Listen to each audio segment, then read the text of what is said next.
ছাত্রদল নেতা বানাবেন, স্যার তো অনেকেই করে। দেখেন, শব্দের রাজনীতি থেকে আমাকে বেরিয়ে আসতে হবে। শব্দের রাজনীতি 17-18 বছর আওয়ামী লীগ শব্দের রাজনীতি করেছে।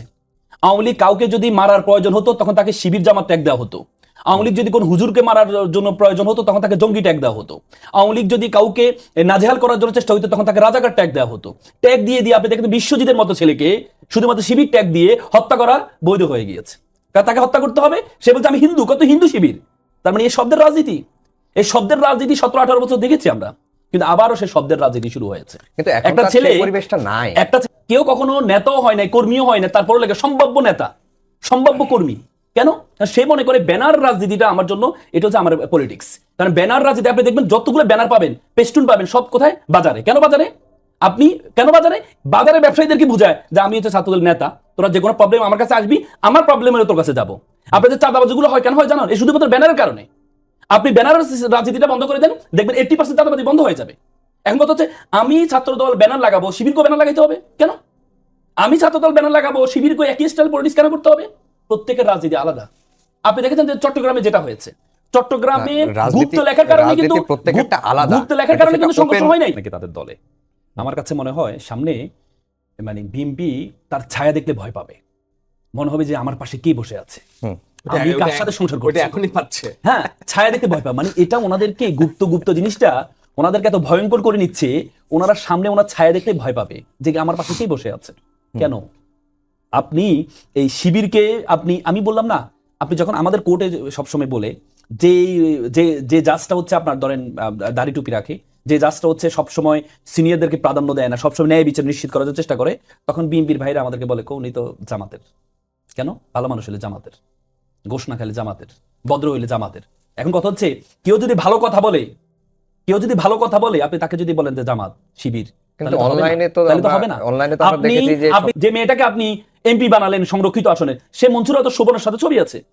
তার মানে কি আপনি কি বলবেন শোভনের সাথে? এবং কি গতকাল আমি একটা ভিডিও দেখেছি, ইডেন কলেজের এক ছাত্রদলের নেত্রী প্রতিবাদ করে গালি দিয়ে বলছে যে শোভনের মানে খুব বাজে ভাবে শোভনের সাইডে থাকা ব্যক্তি এমপি হয়ে গেল আর আমরা এত ত্যাগ কোরবান করে আমরা কি হলো? তার মানে কি? তার মানে আপনাকে তো গুপ্তটা ডিফাইন করতে হবে। আমি তো আপনাকে বারবার বললাম, গুপ্তটা একটা ন্যারেটিভ হিসেবে দাঁড়িয়েছে যে আপনাকে চাচা বলে, চাচা দল, আপনাকে চাঁদাবাজের দল বলে। এখন আপনি এটাকে বাঁচার জন্য কি করেন? বিপরীতে একটা ন্যারেটিভ দাঁড় করাতে হবে। সেটা কি? সেটা আপনি এতদিন ছিল রাজাকার তো তার খাচ্ছে না।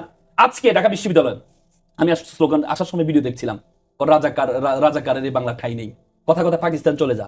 এটা তো আগের 17-18 বছর ছিল। এই একটা শিবির জবাই কর, আমি আপনাকে ভিডিও দেখাতে পারবো।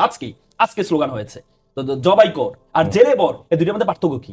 জবাই কর এটা ছাত্রলীগ করতো কথায় যে জবাই কর, আর স্লোগান ছিল জেলে বর, এটা ছিল 5 আগস্টের পরবর্তী স্লোগান। কিন্তু আবার ছাত্রদল সেম স্লোগানটা আবার নিয়ে আসছে, রাজাকার সেম স্লোগান।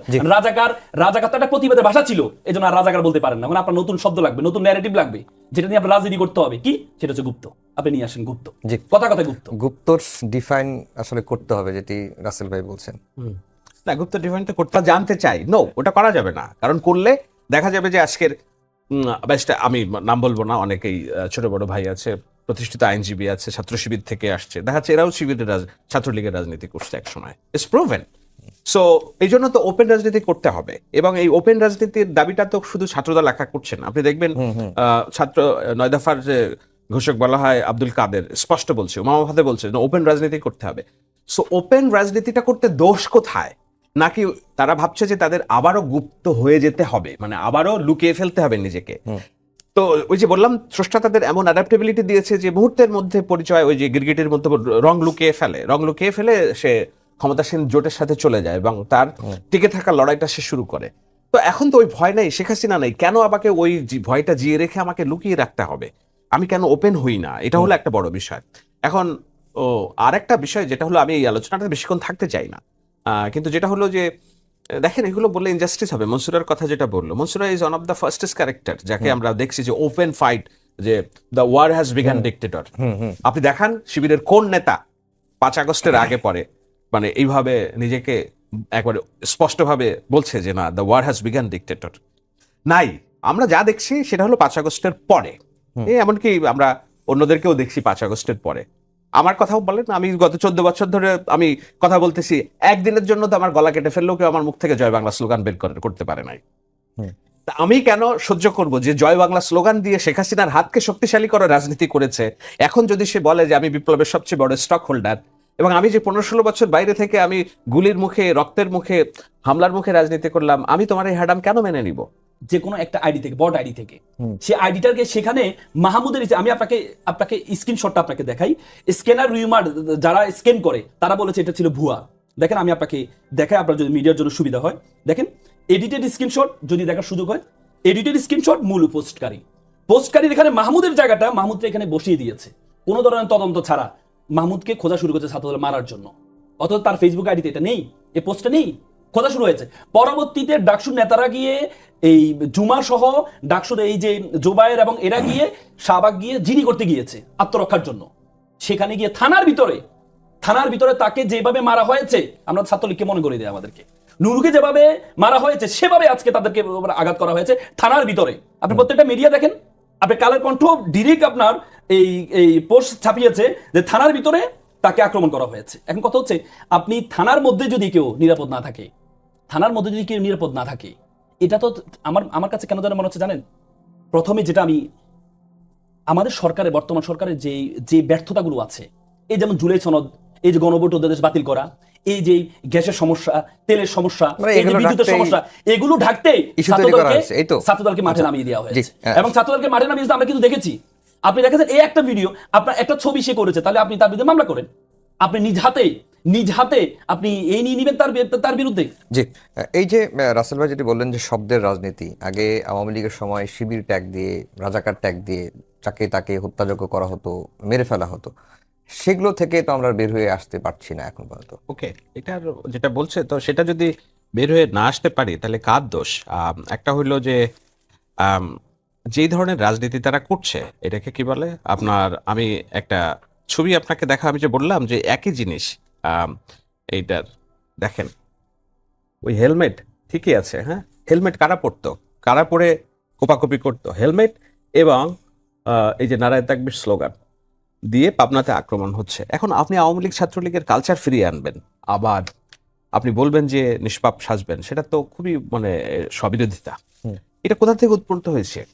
একটা ফালতু ছাগলের 3 নম্বর বাচ্চা, পঞ্চগড়ের এক রাজনীতিবিদ, যার জন্মই হয়েছে জিয়াউর রহমান তার বাবাকে মৃত্যুদণ্ড থেকে ক্ষমা করার পরে, ক্ষমা করেছেন 81-তে, তার জন্ম হয়েছে 84 সালে। এইরকম একটা অর্বাচীন জিয়াউর রহমানের সন্তানকে কুলাঙ্গার বলে গালি দেয়, এবং সেটা জামায়াতের ইন্ধনে হয়। জামায়াতের আমির এটার জন্য দুঃখ প্রকাশ করেন নাই যে না, আমাদের অ্যালায়েন্সের একজন রাজনৈতিক কর্মীর এইভাবে কথা বলা উচিত না, বরঞ্চ তার পক্ষ নিয়ে কথা বলেছে। এখন এই অর্বাচীনটা যেই শব্দ ব্যবহার করেছে, সেই শব্দ পলাতক শেখ হাসিনা ব্যবহার করত, বলেছে আপনার হিস্ট্রি রেকর্ডে। তো এখন উনি যদি কুলাঙ্গার হয়, তাহলে তো জনগণ ওনাকে প্রত্যাখ্যান ঘোষণা করে ল্যান্ডস্লাইড ভিক্টরি দিয়েছে। এখন উনি কি আরেকজনকে, ওই অর্বাচীনকে কুলাঙ্গার বলবে, কিংবা পাল্টা রাজনীতিবিদকে কুলাঙ্গার বলবে? কেন আমরা শব্দের রাজনীতি কেন করছি? এই বাংলাদেশ জাতীয় নির্বাচনে একটা আসনে প্রতিরোধ করতে পারেনি। আমি একদম চ্যালেঞ্জ করে বলতে পারি, বাংলাদেশের একটা বিশ্ববিদ্যালয় কিংবা ছাত্র প্রতিষ্ঠানে জামায়াত ইসলামের প্রতিরোধ গড়ে তোলার ক্ষমতা নাই।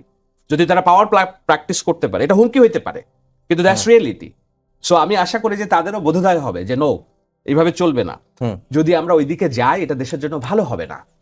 এটা যদি সব পক্ষই বুঝে তাদের রিয়েল গ্রাউন্ড শক্তিটাকে মেপে, তাহলে ভালো হবে। আর যদি হুঙ্কার দিয়ে কাজ করতে চায়, তাহলে তো সেটা আমরা, এটার দায়িত্ব সবাইকে নিতে হবে। জি, রাসেল ভাই, আমরা ছাত্রদলের অনেক প্রাচুর যেটা ভালো হয়েছে, যেটা তারা আমাদের রাজনীতিতে এখন ওইভাবে নাই সক্রিয়, কিন্তু ওই গুপ্ত রাজনীতির কারণে ভিতর থেকে যেমন উই পোকার যে ঘর, যেটা সব খেয়ে ফেলে, স্ট্রাকচার খেয়ে ফেলে, আপনার মনে হবে এটা একটা সুন্দর স্ট্রাকচার, কিন্তু গুপ্ত যে কাঠের ভিতরে রয়ে গেছে তো পরিচয় লুকিয়ে, ও যখন খেয়ে ফেলবে, স্ট্রাকচার নড়বড় হয়ে যাবে, তখন একটা বড় ধাক্কা দিলে পড়ে যাবে। তো এখন পরে বিএনপি এবং অন্যান্য প্রতিষ্ঠানগুলোতে যে পরিচয় লুকিয়ে যে রাজনীতি, সেটা তো স্ট্রাকচারের জন্য, বাংলাদেশের রাষ্ট্রের স্থিতিশীলতার জন্য হুমকি। সেই কারণেই এই পরিচয়ের বয়ানটা, এই বিতর্কটা শেষ হওয়া ভালো।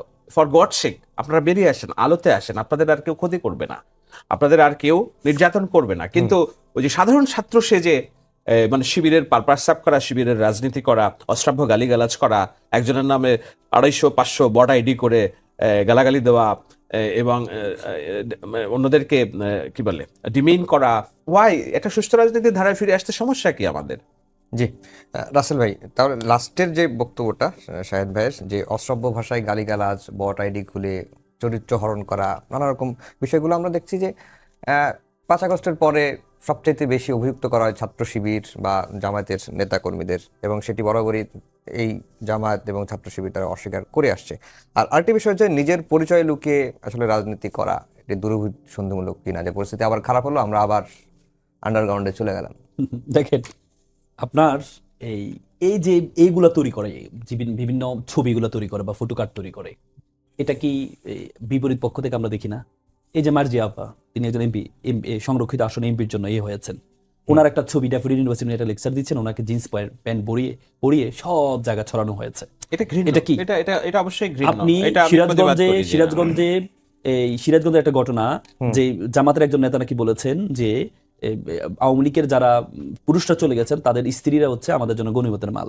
এ একটা ছবি বানিয়ে হাজার হাজার শেয়ার, জাহাঙ্গীরনগর বিশ্ববিদ্যালয়ের শিক্ষিকা নাহরিন আপার মতো ব্যক্তি এটা শেয়ার করে, এটা উনি টকশোর মধ্যে বলেছেন, পরবর্তী ওনার বিরুদ্ধে মামলাও হয়েছে। ওনাকে আমি জিজ্ঞেস করেছিলাম একটা টকশোতে, যে আপা আপনি এটা করলেন, বলে যে আমি হাজার হাজার শেয়ার হয়েছে, আমি দেখেছি, এই জন্য আমি এটা বলেছি। তার মানে কি হাজার হাজার শেয়ার কি এক পক্ষ থেকে হচ্ছে? সব দিক থেকে তো হচ্ছে। আজকে ঢাকা বিশ্ববিদ্যালয়ের ঘটনাটা বললাম না, আপনার একই সেম জিনিস। আপনি একটা আইডি দেখলে, আইডি একটা প্রোফাইল পিকচার, শিবিরের প্রোফাইল পিকচার আছে বা জামাতের নেতৃত্বের প্রোফাইল পিকচার দিয়ে কেউ এত বাজে গালি দিবে কখনো? এগুলো কি বট আইডি না? এগুলা দিয়ে কোনো জাস্টিফিকেশন ছাড়া, কোনো ধরনের স্ক্যানিং করা ছাড়া আপনি যদি এটা নিয়ে যদি আপনি মন্তব্য করেন, তাহলে কি দাঁড়ায়? এটা খুব দুঃখজনক বিষয়। এরপরে দেখেন, সাথে একটা কথা বললো যে রাজনৈতিক সহিংসতা হয়নি। রাজনৈতিক সহিংসতা, প্রথম সহিংসতা হয়েছে শেরপুরে উপজেলা জামাতের সেক্রেটারিকে হত্যা করা হয়েছে। প্রথম ছাত্র হত্যা হয়েছে তেজগাঁও কলেজে, নির্বাচনের আগে প্রথম তেজগাঁও কলেজে ছাত্র হত্যা হয়েছে। এবং আজকে যুগান্তর রিপোর্ট আপনি দেখেছেন, মার্চ মাসে 317 জন হত্যা হয়েছে, তারপরে ফেব্রুয়ারিতে 250 জন। মানে আপনি বলবেন সহিংসতা হচ্ছে না? সহিংসতা হচ্ছে। এই যে ছাত্র দল প্রত্যেকটা থেকে পায়ে পা দিয়ে ঝগড়া করার চেষ্টা করছে, কেন? হলগুলো দখলে নিতে হবে আবার। কারণ প্রত্যেকটা 5টা বড় বড় বিশ্ববিদ্যালয় হচ্ছে যে ছাত্রদের প্রতিনিধিরা নেতৃত্ব দিচ্ছেন, এটা ওনাদের সহ্য হচ্ছে না। এই জন্য পায়ে পা দিয়ে ওনারা ঝগড়া করছেন। গুপ্ত লিখছেন যে শিবির কেন রিয়েকশন করছে না। আপনি কলেজে দেখেছেন গুপ্ত লেখার পরে শিবির কেন রিয়েকশন করছে না, তাদের মাথা খারাপ হয়ে গেছে। রিয়েকশন কর, তোদের তো গুপ্ত লিখেছি আমি। আর আপনি যদি বলেন গুপ্ত লিখলে শিবির চেপবে কেন? মানে আমি যদি আপনি একটা এই প্রোগ্রামে শুধু একজন ইউনো বলেছেন যে আপনারা চাঁদাবাজদেরকে আপনারা সুযোগ দিবেন না, সেখানে একদম দাঁড়িয়ে প্রতিবাদ করছে বিএনপি নেতা, কেন বলেছেন চাঁদাবাজ? তার মানে কি? কারণ আপনি যখন কাউকে কোনো শব্দ অ্যাড্রেস করবেন, আপনি যখন খাম্বা বলবেন, তখন তো আমরা একদিকে অ্যাড্রেস করে বিএনপি নেতারা, কিন্তু আপনি খাম্বা শব্দটা সাধারণ শব্দ আমাদের কাছে। কিন্তু এটা যখন একটা ন্যারেটিভ তৈরি করে, তখন আপনি গায়ে লাগবে। কিন্তু গায়ে লাগার পরেও শিবির কিন্তু রিয়েকশন দেখায়নি। এখন এরপরে পায়ের উপর পা দিয়ে আচ্ছা, আমি প্রত্যেকটা জায়গায় একটা ভালো সংবাদ দিয়ে শেষ করি। শেষ না, আমি এই যে লিখছেন শাহবাগ থানায় যাচ্ছে আসুন, আমাদের একজন মবস্টার লিখেছেন, উনি আসার পরে যে মাইর খাচ্ছেন, সেই মাইরটা ঠেকাচ্ছেন আবার ছাত্র দলের একজন শিপন। হ্যাঁ, একদম স্পষ্ট শিপন। ওই পেছনে যেই হুমকি দিয়ে বললো থানায় যাচ্ছে আসুন, ও হ্যাডাম দেখায় যখন মার খাচ্ছে, তখন ছাত্র দলের শিপনই কিন্তু তাকে আবার থামাচ্ছে। তো আমার কথা হচ্ছে যে এখন আমি আপনাকে শুধু মায়ের ভিডিওটা দেখাই, নুরুর যেভাবে নুরুকে আঘাত করেছে, পা দিয়ে চড়তেছে, দেখেন আপনি, দেখেন এটা থানার ভিতরে, এটা থানার ভিতরে এটা আপনি দেখেন। এরপরে দেখেন আপনার স্লোগানটা, আমি বলেছি যে শিবির দল জবাই এই করে, আপনি দেখেন স্লোগানটা শুনেন, দেখেন দেখছেন, ধরে জবাই। এটা কাদের স্লোগান? এটা খুবই এটা কাদের স্লোগান? এটা আজকে দেশটা নিউজ, দেখেন আপনি, খুবই আপত্তিজনক। মানে কাদের স্লোগান? এটা আমরা নিব না। এটা এখন কথা হচ্ছে, কিন্তু আমি আবার বললাম যে হ্যাডাম দেখাই এটা শাহবাগে চল, তারপরে যে মারছে আবার লুকিয়ে ফেলা। শাহবাগে তো তারা গিয়েছে জিডি করার জন্য, আইনকে সম্মান করে তারা জিডি করার জন্য গিয়েছে। মানে আপনি দেখেন আজকে প্রথম আলো, চট্টগ্রামের সংঘর্ষে কিরিজাতে ছিলেন ছাত্রদল নেতা, সে ছাত্রদল নেতাকে যখন বলা যে, সে বলে যে আমি তো শিবির ফেলে দিয়েছে, এই জন্য কিরিজটা আমি হাতে নিয়েছি। কিরে ভাই, জায়গায় পোল্টি ভাই। আগে তো সোশ্যাল মিডিয়ার যোগ ছিল না, বল আমাদের এলাকা বলে মরণিয়ার হিরোইনের কোনো বিচার নাই, মানে একটা কথা বলে ফেরত যায়, কোনো বিচার নেই। সোশ্যাল মিডিয়া আছে, আপনি ক্রিজ নিয়ে মুভ করছেন, আর আপনি বলেন যে শিবির ফেলে দিয়েছে, এই জন্য এটা নিয়ে আমি মুভ করছি। কি রে ভাই, জায়গা পোল্টি। আমার মনে হয় একটা জিনিস আমাদের একমত হওয়া উচিত, রাসেল যেহেতু আছে এখানে, আমিও আছি, I believe we have a little bit influence আর কি তারও এবং আমাদের কথারও। আপনি কি দলের কাছে আবেদন করবেন কিনা যে দল হিসেবে জামায়াত ইসলামের এরকম ক্র্যাশ প্রোগ্রাম নেওয়া উচিত, যে তাদের যে গুপ্ত এবং বট আইডির যে রাজনীতি এবং গালাগালি, অশ্রাব্য শব্দ চয়নের, এটা তো is contrary to Islamic values. এবং এটা যায় না। তারপর কোনো নারীকে দেখলে তাকে তার চরিত্র হনন করা, এটা করা, এটা তো ইসলামিক ভ্যালুজের এগেনস্টে। আপনারা দলীয়ভাবে এটার কোনো এডুকেশন প্রোগ্রাম, অ্যাওয়ারনেস প্রোগ্রাম এটা জামায়াতকে বলবেন কিনা যে না, শিবিরের যারা আছে অথবা জামায়াতের যারা সমর্থক গোষ্ঠী আছে যারা এই মুনাফিকি বড় আইডির ভেতর মধ্যে দিয়ে এগুলো করে, ইট শুডন্ট বি কন্টিনিউড, মানে এই ধরনের কোনো ন্যাশনাল অ্যাপ্রোচ করা উচিত আমি কিনা? আমি প্রথমত